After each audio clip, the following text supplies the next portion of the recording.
Bienvenue sur la chaîne de l'Institut des Libertés pour cette nouvelle édition du Délit d'opinion où je pose des questions en rapport à l'actualité avec Charles Gave. Première question, Charles Gave, la maire de Chicago hier disait qu'elle ne voulait plus être interviewée par des blancs. Est-ce qu'on assiste à une sorte d'institutionnalisation d'un racisme anti-blanc aux États-Unis? Il y a une partie, c'est une très bonne question, il y a une partie de la population qui est en train d'essayer de faire monter le racisme aux États-Unis. Et c'est un sujet assez grave. J'ai passablement écrit là-dessus il y a déjà quelques mois, parce que je me faisais du souci, et c'est un souci de nature presque intellectuelle. Je m'explique, c'est que notre civilisation, dans ses racines chrétiennes, a admis comme principe fondamental que chaque individu est irresponsable de lui-même. Vous savez, c'est la phrase que j'ai souvent employée, qui est la base du christianisme, c'est que Dieu ne sait compter que jusqu'à un. La tribu, ça n'existe pas. Le message du Christ, s'il y en a un quand vous lisez les évangiles, il apparaît très clairement, à mon avis, c'est que Dieu a un projet pour vous, personnellement, il veut que vous le trouviez, c'est ça le but de votre vie, et s'il faut, pour que vous arriviez à ce résultat, que vous vous éleviez contre la tribu, vous vous élevez contre la tribu. Donc, grosso modo, notre civilisation, ça a toujours été celle qui disait, en fin de parcours, il n'existe que la volonté individuelle, que la responsabilité individuelle. Vous ne pouvez pas dire, comme l'ont dit un certain nombre de gens pendant la Deuxième Guerre mondiale, j'ai suivi les ordres de ma tribu. On a vu les résultats que ça donnait en Allemagne, ça a été pitoyable. Et on ne peut pas condamner quelqu'un au prétexte qu'il serait d'une autre tribu que la vôtre. Ça aussi, c'est complètement interdit. Ça s'appelle, en fait, le crime contre l'humanité, qui a été défini à Nuremberg. Donc, aujourd'hui, depuis quelques années, il y a un effort pour faire regagner la prééminence de la tribu sur l'individu. C'est-à-dire que si vous êtes noir, vous devez penser comme un noir, et il y a un certain nombre de gens qui vous expliquent comment les noirs pensent, et vous n'avez pas le droit de pas penser comme eux. Si vous êtes juif, vous devez penser comme un juif, si vous êtes arabe, vous devez penser comme un arabe. Et c'est un recul civilisationnel inimaginable. C'est comme quand Joe Biden avait dit cet été, l'été dernier, que si un noir votait pour Donald Trump, il n'était pas vraiment noir. Il n'est pas vraiment noir. Et c'était aussi une phrase qui était d'un racisme foudroyant. Et ce que je recommande aux gens qui pensent ce genre de pensée, c'est simplement de remplacer dans leur discours blanc par juif. Et vous retrouvez Mein Kampf. Donc, j'arrive pas très bien à comprendre comment on peut même défendre intellectuellement ce genre de position. C'est le premier, et c'est tout à l'honneur de la France, il y a eu toute une série de Noirs qui ont été dans la résistance dès les premiers jours, dans les années 40, et le premier gouverneur des colonies qui se soit rallié à la France libre, c'était un Noir, qui était, je crois, guyanais ou guadeloupéen, je ne sais plus, qui s'appelait Félix Aubois, et qui a été un remarquable, je crois qu'il a été compagnon de la Libération, parce que justement, il a choisi au bon moment, il a fait le bon choix.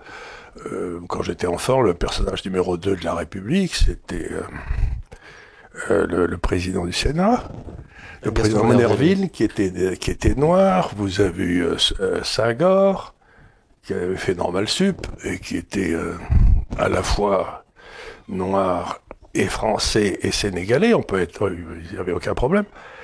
Donc, si vous voulez, cette espèce de caractérisation des gens, et avec certains d'entre eux qui seraient coupables par essence, qui seraient coupables et qui ne seraient pas capables d'être de rémission, c'est-à-dire quand même ils seraient racistes,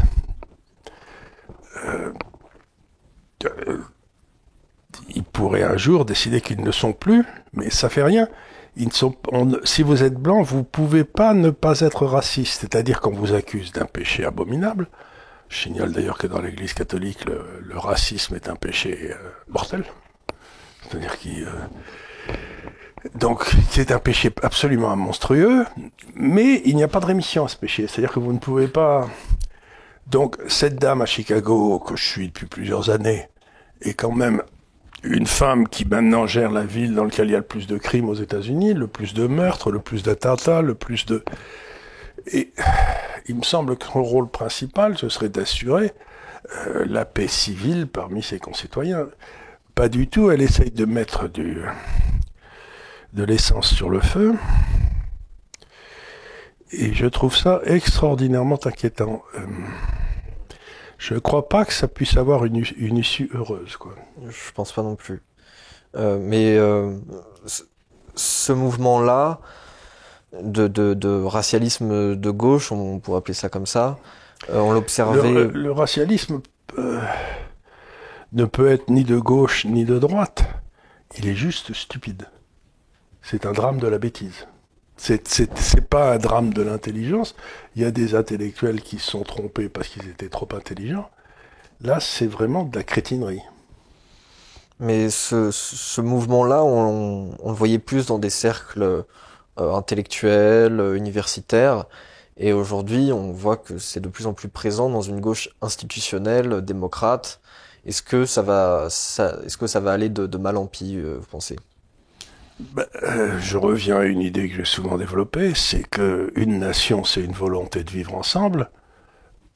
Il me semble que ce que ces gens-là disent, c'est que la nation américaine n'existe pas. Il n'y a que des groupes qui sont en lutte les uns contre les autres, ce qui est la fondation même du tribalisme. C'est-à-dire, vous n'êtes pas de ma tribu, donc vous êtes mon ennemi. Mais non, c'est pas vrai du tout. C'est une façon de penser qui est, comme je dis, mais totalement stupide et totalement étrangère à notre civilisation. Question suivante. Mais c'est une question très grave que vous posez, parce qu'elle va au cœur de ce qui permet aux gens de vivre ensemble, c'est-à-dire de ce qu'on appelle l'affectio societatis, c'est-à-dire qu'on peut travailler les uns avec les autres parce qu'on se fait une certaine confiance entre nous. Et on voit très bien que les sociétés qui ont une forte affectio societatis, comme les pays d'Europe du Nord, la Suède, la Norvège, etc., sont des sociétés qui fonctionnent harmonieusement parce que, comme la confiance règne, on n'a pas besoin sans arrêt d'être sur ses gardes. Mais à partir du moment où vous avez ce genre de raisonnement qui se met dans le système, il ne peut plus y avoir d'affection societatis, il ne peut plus y avoir de relations amicales entre des gens qui seraient d'une autre race, qui est d'une invraisemblable stupidité, quoi. Sujet suivant donc. Xavier Niel, dernièrement, s'est emparé de certaines presses régionales, par exemple France Antilles ou Nice Matin. Est-ce normal que quelqu'un, après tout, s'accapare le marché de l'info de cette manière-là? C'est une question d'enfant de droit de propriété. Alors, la question que vous posez, deux autres questions. Est-ce que la presse, dans la mesure où c'est un outil d'influence, peut être acheté, vendu comme s'il s'agissait d'un paquet de cacahuètes, quoi.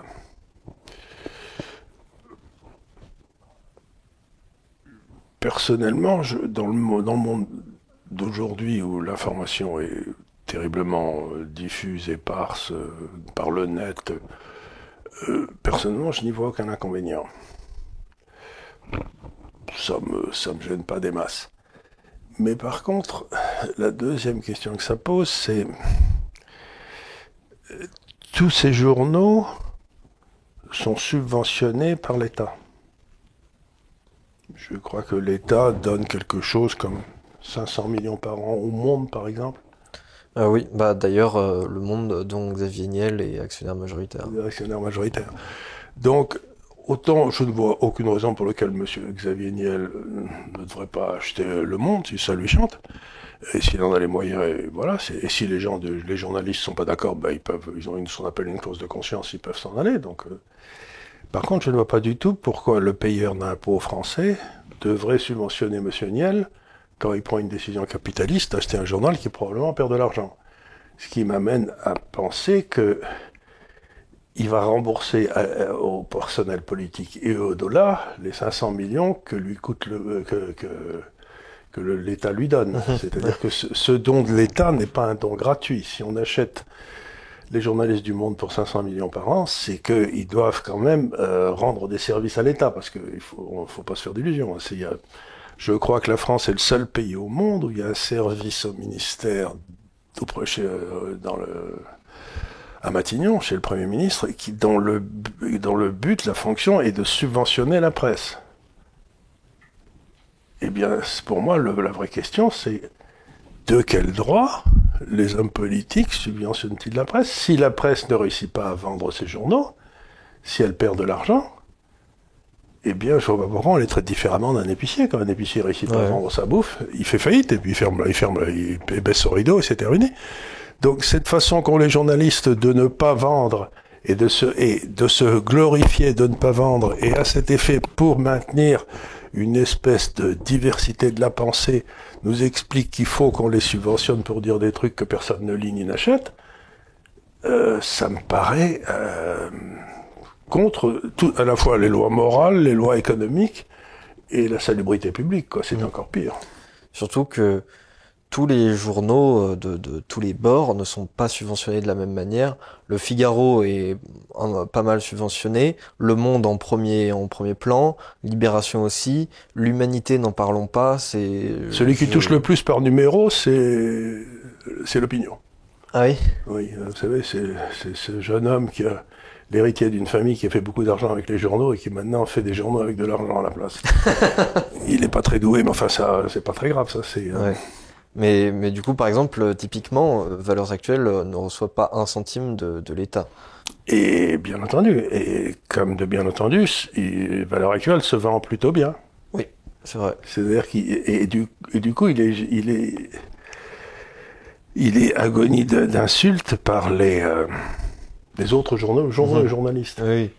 C'est-à-dire que vous avez aujourd'hui en France deux sortes de journalistes, c'est ce que me disait un de mes amis journalistes. Il y a les journalistes honnêtes et ceux qui ont un boulot, quoi. Ceux qui ont un boulot, si vous voulez, c'est comme me dit ce même ami journaliste, vous les reconnaissez parce qu'ils ont une marque de collier autour du cou. Ils ont toujours des petites rougeurs ici, parce qu'on les tient toujours avec une laisse assez courte. Mais que ces gens-là, qui sont donc des gens qu'on a achetés, viennent me donner des leçons de morale, je trouve ça insupportable. Ça, vous pensez du coup mécaniquement que le marché de la presse devrait être beaucoup plus libéral, ne devrait pas recevoir d'aide de l'État et devrait survivre simplement de ses propres ventes? De ses propres ventes, de sa propre publicité, et je ne vois pas du tout pourquoi on est... Vous remarquerez que les pays où la presse ne marche pas, c'est les pays où la presse est subventionnée. En Angleterre, par exemple, vous avez des journaux comme le Daily Telegraph ou le Spectator ou des choses comme ça, qui sont un magazine, un peu comme Valeurs Actuelles. Il n'y a pas une subvention. Et je vous donne un exemple qui m'a beaucoup amusé il y a longtemps. Au début de l'euro, j'avais fait un article dans le Figaro, qui à l'époque me prenait mes articles de temps en temps, et dans lequel je disais que l'euro allait amener trop de maisons en Espagne, trop d'usines en Allemagne et trop de fonctionnaires en France. C'était une monstruosité économique, ça pouvait pas marcher. Bon, il passe le Figaro. Et le journaliste qui prenait mes articles au Figaro m'a signalé que le Premier ministre de l'époque avait téléphoné au Figaro en disant « Vous ne prendrez plus un article de ce gars-là, jamais ». Et le rédacteur en chef du Figaro avait dit « Mais bien sûr, monsieur le Premier ministre ». Et à l'époque, je vivais en Grande-Bretagne, et je m'étais dit, si le Premier ministre anglais avait téléphoné à un journaliste du Times, au rédacteur en chef du Times, en disant « Vous ne prenez plus jamais un article de ce gars-là », ça aurait fait la première page du Times le lendemain matin, et le Premier ministre était démissionnaire le lendemain après-midi. Donc, il ne faut pas s'imaginer que ces subventions n'entraînent pas un asservissement du journaliste. Mhm. Celui qui paye commande. C'est une des plus vieilles lois de la nature humaine. C'est ma chère mère, quand j'étais jeune, je gueulais parce que j'avais pas assez de... À l'époque, on appelait ça ma semaine, si vous voulez, pour acheter un coca de temps en temps. Et elle m'avait dit, écoute, j'avais dit, je gueulais, elle m'avait dit, mais écoute, quand tu gagneras ton fric, tu feras ce que tu voudras. Mais pour l'instant, c'est moi qui décide. Hein. Et donc, c'est celui qui paye commande. Et ce que les Français se posent une seule question, c'est qui paye pour la survie de ces journalistes que personne ne lit? C'est leurs impôts. Oui, absolument.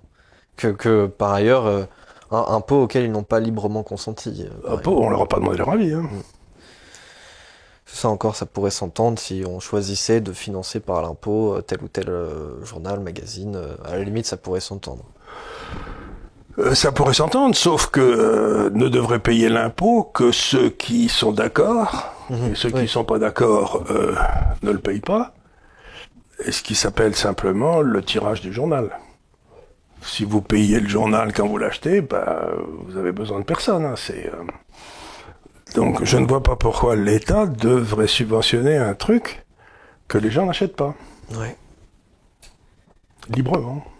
À Budapest, il y a un vieux bâtiment, l'écurie royale en l'occurrence, qui avait été originellement bâti à la fin du 19e siècle et détruit durant l'ère communiste, qui a été reconstruit à l'identique. Est-ce que cela montre de la part du pays, de la Hongrie, une volonté de perpétuer la civilisation européenne que nous n'avons plus, nous, forcément, dans les nations d'Europe occidentale? Alors, il faut savoir que des pays comme la Hongrie, la Pologne, la Tchéquie, ont vu passer pas mal de monde militairement depuis un siècle. Hein. Et que, par exemple, les Allemands avaient quasiment rasé Varsovie.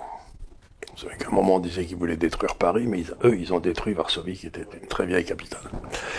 Et que la première chose qu'ont fait les Polonais, pendant l'ère communiste d'ailleurs, ça a été de rebâtir Varsovie à l'identique. Donc, pour ces pays-là, qui m'intéressent beaucoup intellectuellement, vous avez deux choses. Vous avez la souveraineté nationale, et vous avez une deuxième chose dont on parle très peu en France, qui est l'identité nationale.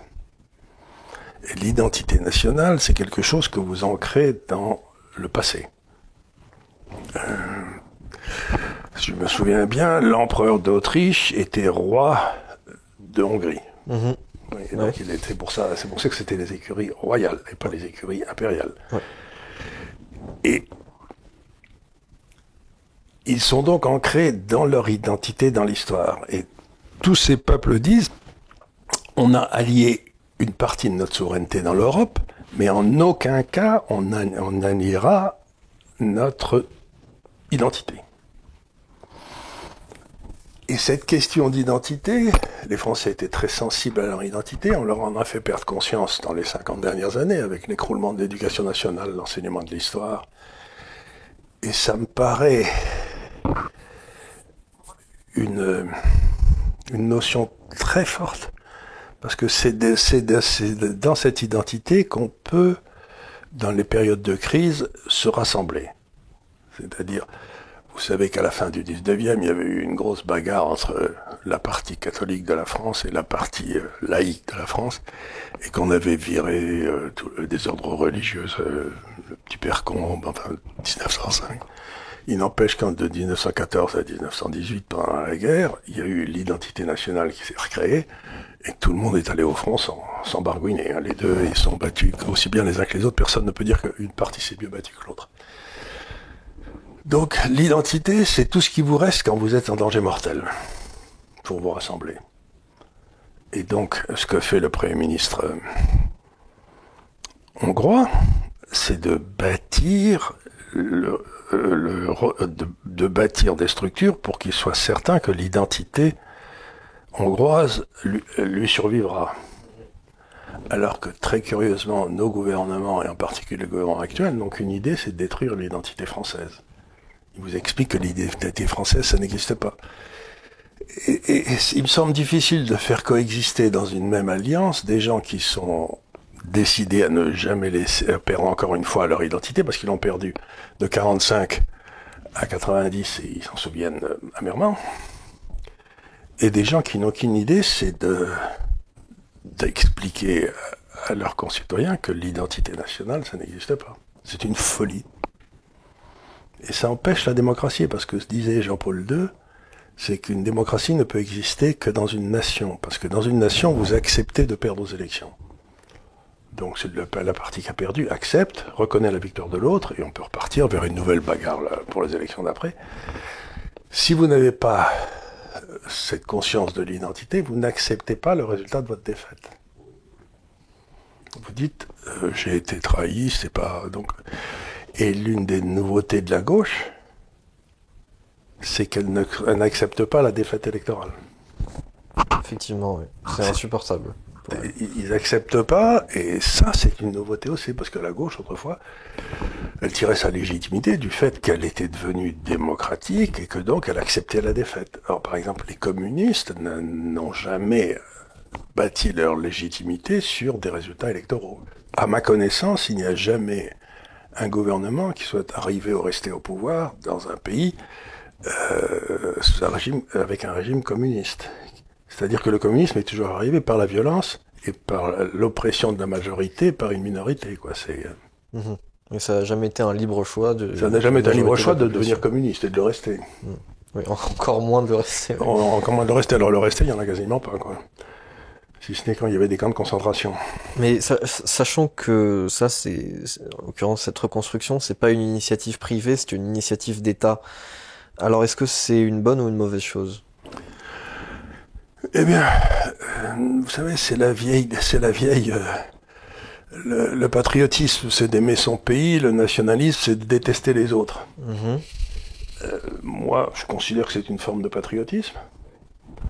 Et je considère que ça me rappelle, vous savez, le procès de Jeanne d'Arc. Je ne sais pas si vous avez lu le texte du procès de Jeanne d'Arc. Non, je l'ai pas lu. Ben, vous devriez, parce que c'était remarquable, c'était brillant, c'était incroyablement intelligent. Et à un moment, je crois que c'était l'évêque Conchon, lui pose à Jeanne d'Arc, alors d'après vous, d'après vos anges, d'après ce que vous pensez de Dieu, Dieu préfère les Français aux Anglais. Ce qui était une question. Et Jeanne d'Arc répond, il préfère les Anglais en Angleterre et les Français en France. C'est une réponse magnifique. Ouais.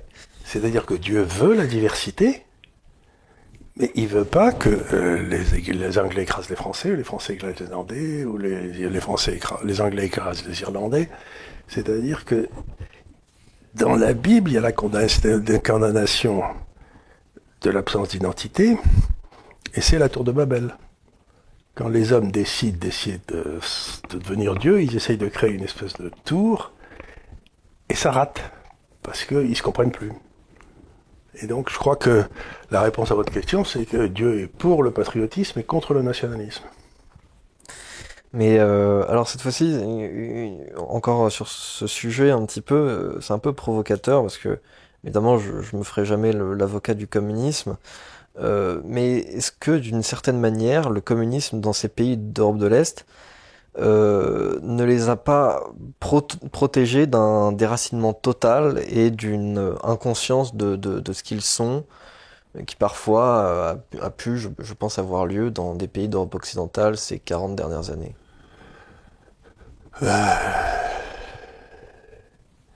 C'est-à-dire que ces pays ont été soumis à une des dictatures les plus sanglantes de l'histoire. C'était un vrai totalitarisme. Les régimes autoritaires, ils en ont connu tant et plus dans ces pays-là, parce que c'était rarement des pays démocratiques. Et dans un régime autoritaire, on vous fout bien la paix quand vous êtes chez vous, quand vous occupez de vos enfants, etc. Mais il faut pas que vous embêtiez l'État, quoi. Il faut pas vous révolter contre le pouvoir politique, qui n'est pas légitime, enfin qui est là et qui a la plus grosse massue. Donc on dit, vous restez bien tranquille, on vous fout la paix, vous faites ce que vous voulez. Bon. Et ce faisant, quand c'est la seule façon de survivre en tant que peuple, c'était de façon très simple de conserver leur identité.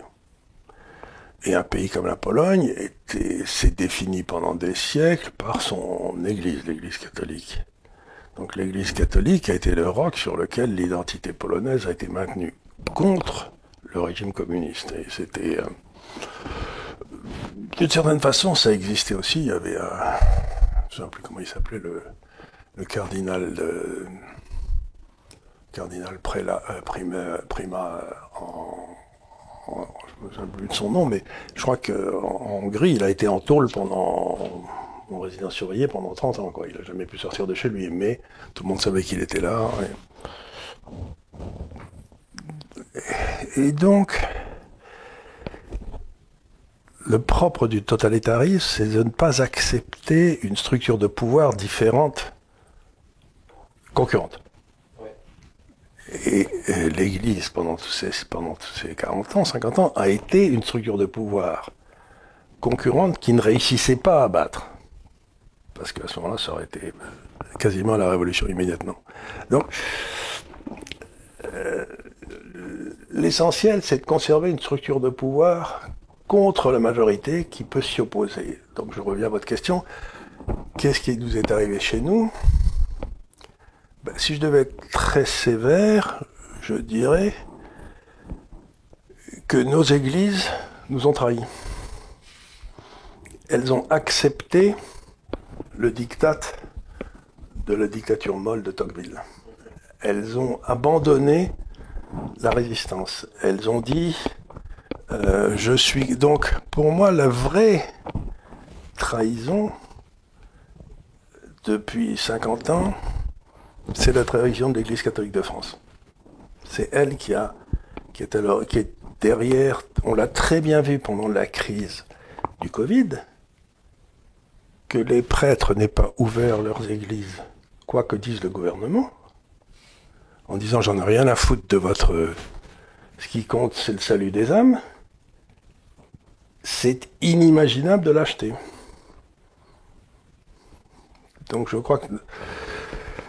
C'est ce que disait encore une fois Jean-Paul II, il disait il faudra 5 générations pour remonter l'Église de France. Peut-être même plus. Sujet suivant, Macron, le président Emmanuel Macron, a tweeté hier ou avant-hier, petite phrase très simple, notre objectif, 2 points, faire plus pour l'Afrique. Est-ce qu'il sait encore quel pays il gouverne ? Je crois que je vous avoir dit ici souvent, ce qui m'a toujours stupéfait avec Macron, c'est qu'il n'aime ni la France, ni son peuple, ni son histoire.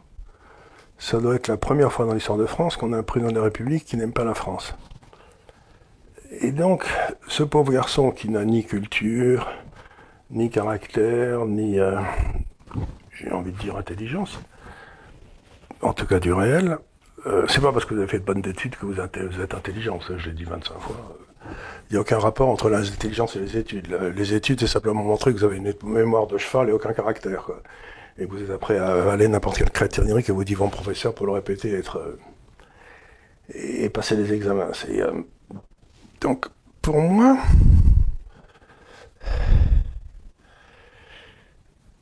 c'est un non-être. C'est-à-dire, c'est une espèce d'ectoplasme qui flotte au vent des idées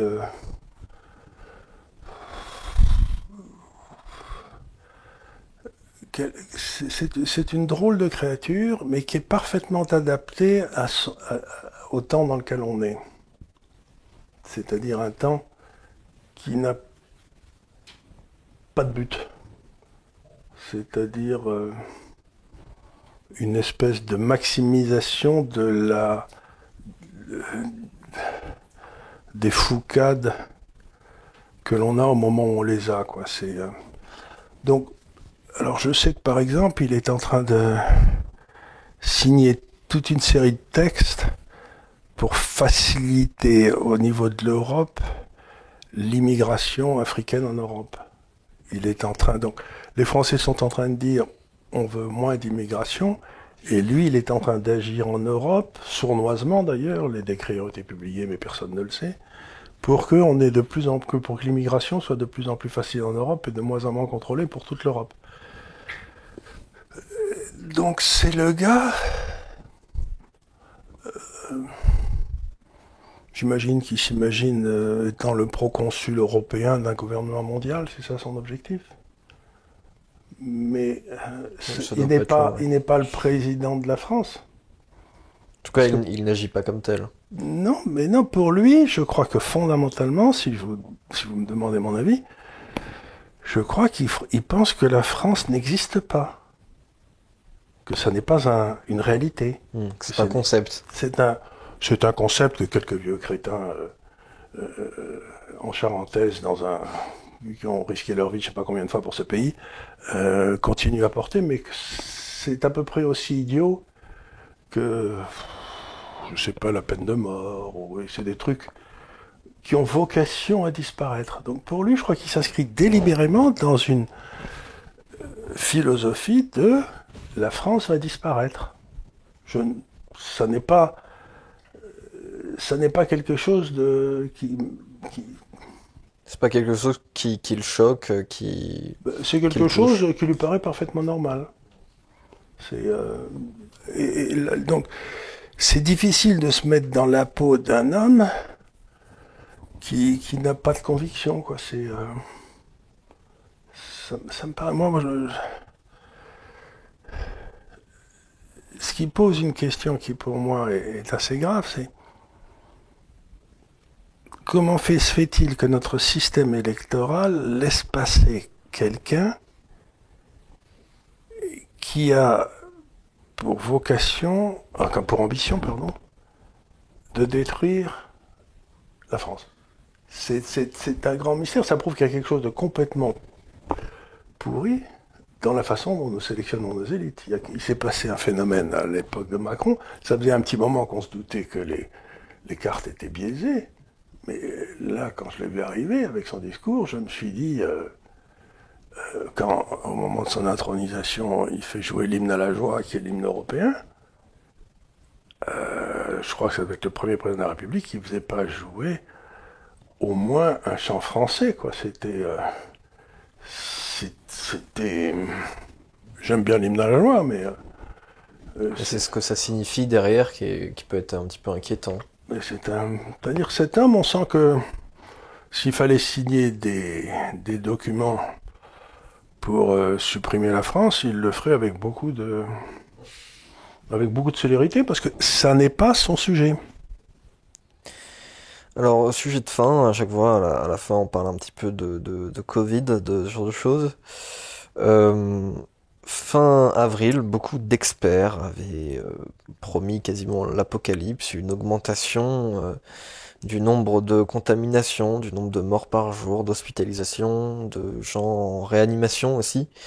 Et critiquaient énormément la décision du gouvernement de rouvrir progressivement, là, pendant ce mois de mai, en l'occurrence hier, les terrasses, à l'heure où on parle, les terrasses de café ont rouvert, le 19 mai. Beaucoup d'experts donc avaient critiqué cela en disant qu'on allait rouvrir au pire moment. Finalement, de la fin avril à hier, on passe de 35 000 contaminations par jour à 12 000, de 300 morts par jour à 160, de 32 000 personnes hospitalisées à 22 000, de 6 000 personnes en réanimation à près de 4 000 aujourd'hui. Est-ce que ça ne remet pas énormément en cause la parole d'experts sur ce sujet ?